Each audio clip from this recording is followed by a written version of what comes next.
आसंताकाली budget उपस्थापन करिवे अर्थमंत्री निर्मला सीतारमण। किंतु एहा पूर्वरु सरकार साधारण लोकंको पाई गाइडलाइन जारी करिसंती। केंद्रमंत्री Pralhad Joshi social media platform X रे एने सूचना देइछंती। मागणा बिजुली योजना अधीन बिजुली जोगाण कंपानी डिस्कम को 4950 कोटी टंकार प्रोत्साहन देबा पाई गाइडलाइन जारी करिसंती।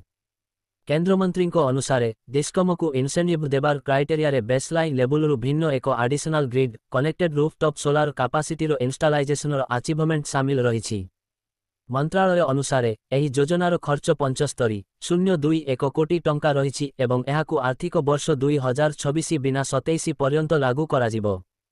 एही योजना अधीन डिस्कम को राज्य कार्यान्वयन एजेंसी एसआईए भावरे नामित करा जायछि।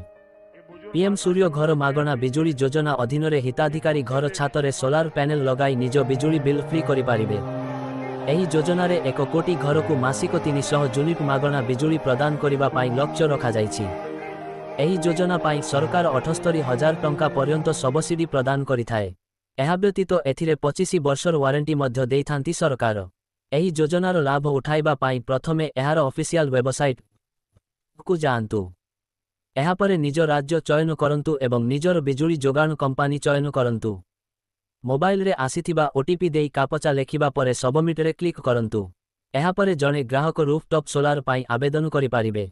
ऑनलाइन करिबा पूर्वरु हिताधिकारींको पाखरे आधार कार्ड, मोबाइल नंबर, बिजुली बिल, राशन कार्ड, आय प्रमाणपत्र, फोटो, शपथ पत्र एवं निवास प्रमाणपत्र इत्यादि तथ्य रहिबा आवश्यक।